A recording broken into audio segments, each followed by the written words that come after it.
Olá, bom dia. Vamos para mais uma aula de língua portuguesa. Hoje nós vamos estudar a página 56 e a 57. Nós vamos estudar a diferença de prosa e poesia e depois nós vamos ver figuras de linguagem. Nós vamos retomar, né, as figuras de linguagem. Então, na página 56 eu tenho um texto em prosa. Na página 57 eu tenho um texto que é em versos, né? Então, eu tenho uma poesia, um poema na página 57 e um texto em prosa na página 56. O que significa prosa? Prosa é quando eu venho de uma margem à outra. Então, suponhamos que aqui seja a margem do texto, do livro. Então, eu tenho que vir de uma margem à outra, certinho, tá? Bem, aqui meu risco não tá bom não, porque com o mouse é duro.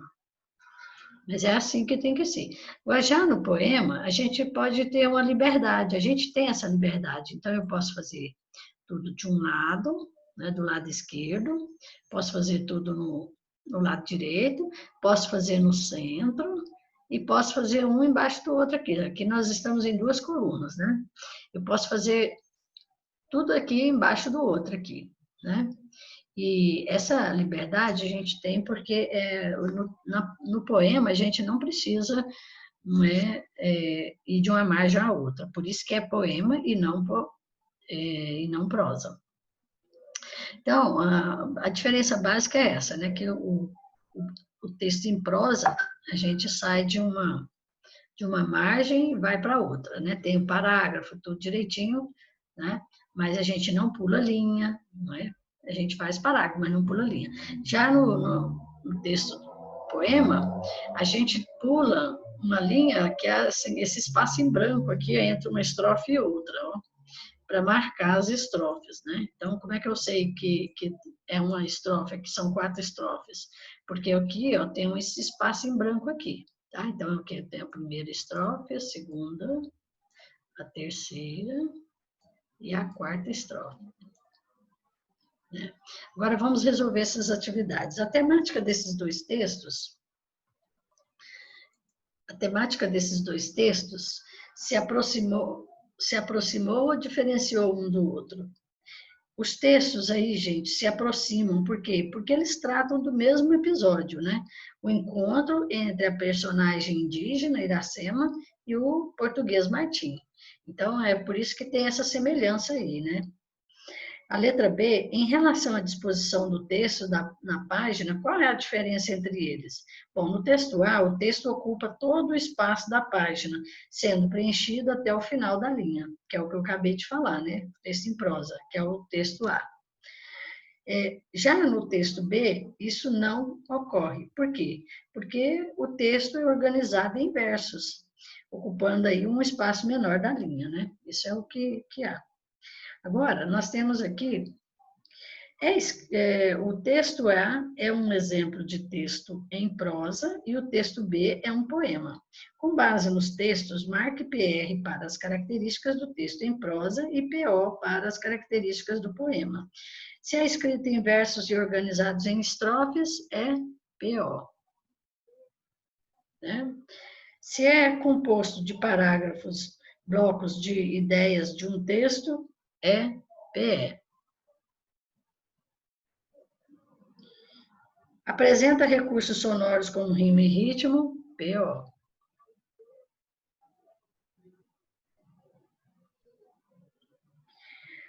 Apresenta liberdade em relação à pontuação, PO também.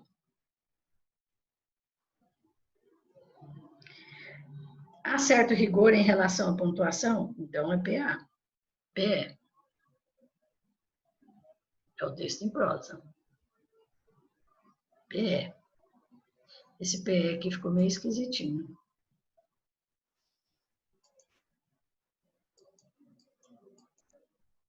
PE.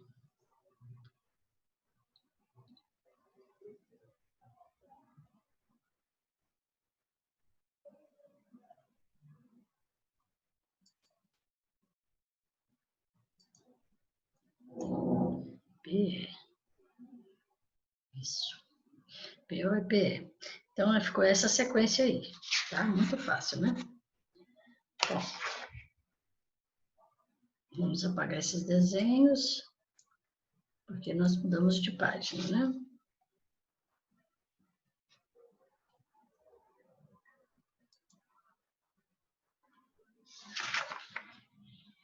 E aí? Nessas páginas aí, nós temos aí os livros que são sugestões para a leitura, né? Então, o que é que vocês podem fazer? Pesquisar, né, esses livros na internet e ver se acha em PDF, alguma coisa assim, e ler. Mas são sugestões de leitura, tá? Vocês podem comprar o livro, né? Vocês é quem decide aí, tá? O interessante é vocês lerem poesia. Ampliando a linguagem, nós vamos trabalhar com as figuras de linguagem, né? Na página 59. Então, nós temos as figuras aí, a literação, né? Vamos ver primeiro o que é figura de linguagem. As figuras de linguagem são empregadas para dar mais expressividade a um texto e podem ocorrer tanto em textos literários quanto em gêneros de outras esferas. Nessa sessão, estudaremos algumas figuras de linguagem. A aliteração. Releia a primeira estrofe do verso, por vento perdido, e observe as letras. Vem que vem o vento, vem que sopra num momento. Vou montado no jumento, cavalgar o arco-íris. Como você já viu, a repetição da letra V foi empregada com a finalidade de dar mais expressividade ao texto, sugerindo o som produzido pelo vento e contribuindo para o ritmo e a musicalidade do poema. A repetição da mesma consoante ou de sons consonantais e semelhantes, acrescentando ritmo e musicalidade ao poema, é chamada de aliteração. Além da literação, há outros recursos sonoros importantes. Veja alguns deles. Lembrando que nós estamos estudando, continuando, o estudo de figuras de linguagem, e nós vamos também ver alguns outros que nós não vimos, tá? Então, nós temos também a onomatopeia, né, que é aquela imitação do barulho, né, de um pássaro, né, de um sapo, alguma coisa assim. Ele pede para a gente ler o trecho aqui. Way, aqui vai passando um riozinho de águas órfãs fugindo. Ai, glu, glu, glu, glu. Não diz nada para ninguém. Se o sol aparecer, ele me engole. Desde Timbaúba, pisando num pássaro pilão, pum, pum, pum. Bom, aqui nós temos, né, o glu, glu, glu e o pum, pum, pum, que é o som, né, a imitação do som de um fenômeno da natureza, né, no caso do rio, né? E depois o passo de uma pessoa, né, pisando, né? As expressões em destaque nessas estrofes fazem referência a que elementos? A expressão da estrofe A refere-se à água do rio e a da estrofe B ao passo pilão, né? E na letra B, na página 60, nós temos aqui o que essas expressões tentam reproduzir. Bom, a primeira expressão, ela tenta reproduzir o barulho das águas do rio. A segunda expressão, o barulho de passos.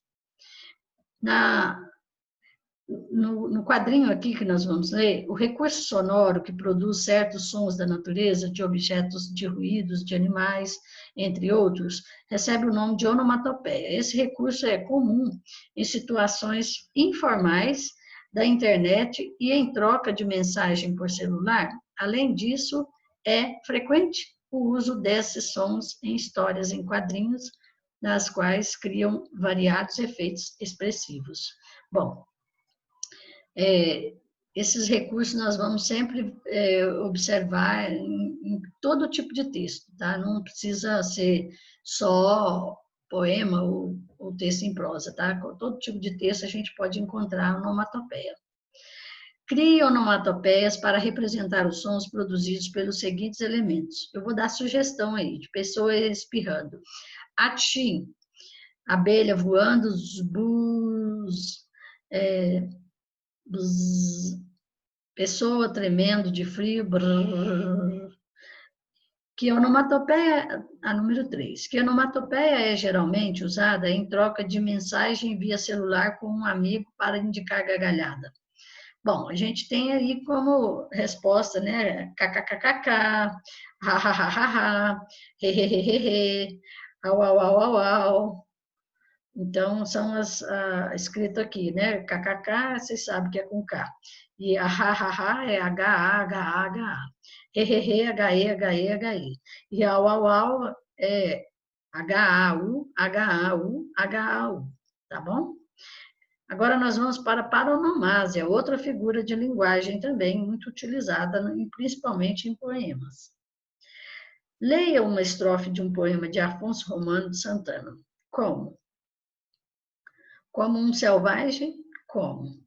Como tapando o ouvido, fechando os olhos, distraindo na paisagem o paladar com a displicente volúpia de quem mata para viver. Bom, aqui nós temos... Deixa eu aumentar essa tela aqui. Bom, nós temos aqui a palavra como, e nós temos a outra palavra como aqui. Por que é paronomásia? Porque repete uma palavra, né? Elas são escritas da mesma forma, mas cada uma tem um sentido diferente. Então, aqui, como um selvagem é uma figura de comparação. Comparação.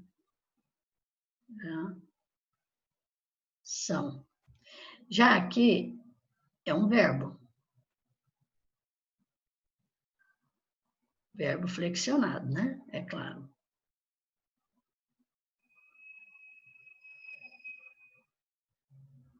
Verbo flexionado. Por quê? Aqui, ó, como eu estou comparando-me a um selvagem. Como um selvagem, igual a um selvagem, eu como. Eu como o quê? A carne, né? A paronomásia, ele diz o seguinte, no conceito aqui, que são palavras semelhantes, mas com sentido diferente, ó, bem aqui, ó. Palavras semelhantes em relação ao som, mas com sentido diferente, são chamadas de parônimos. Quando ocorre um parônimo, dizemos que foi empregado o recurso sonoro denominado paronomásia ou paronomásia. Paronomásia ou paranomásia. Os dois estão corretos, tá? Então, vamos apagar aqui e vamos ver, resolver esses exercícios aqui. Opa! Qual é o sentido de cada palavra em destaque? Bom, vocês poderiam colocar aí, a primeira palavra, como destacada no poema, estabelece uma relação de comparação. E a segunda palavra significa comer, ingerir, tá ok? A letra B, de que forma é possível distinguir o sentido de cada uma delas? Bom, percebemos o sentido, né, de cada uma delas pelo contexto em que aparecem no poema. Só pelo contexto que a gente identifica, tá bom? Porque elas escrevem do mesmo jeitinho. Vamos para a página 61.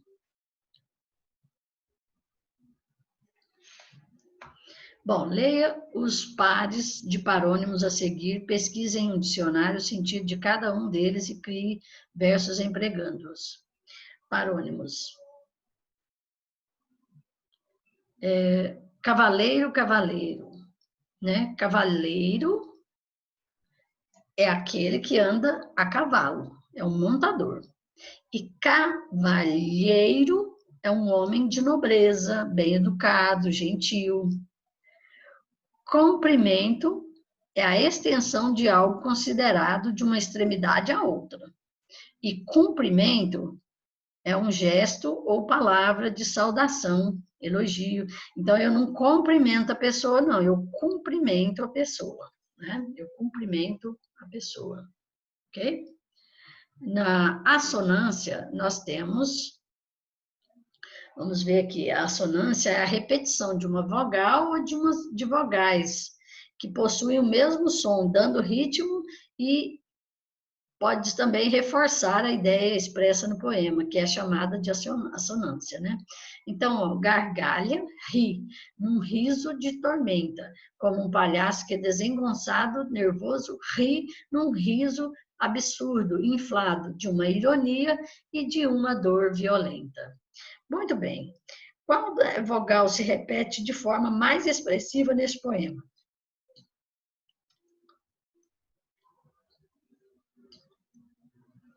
É a vogal I, né? Que efeito de sentido, é a letra B, que efeito essa repetição garante ao poema? Muito bem, a repetição, ela contribui, geralmente, para o ritmo e a musicalidade do poema. A letra C, explique o sentido do emprego repetitivo da vogal relacionando-o ao tema abordado no trecho. Bom, a repetição da vogal dá ênfase às palavras ri, riso, né, inflado, ironia e violenta, e expressam a ideia conflitante entre a alegria e o sofrimento, tema abordado nesse trecho. Bom, as figuras de linguagem estudadas aqui, elas estão mais relacionadas aos recursos sonoros presentes no texto. Agora, nós vamos estudar outros recursos que podem ser empregados para dar aos textos maior expressividade.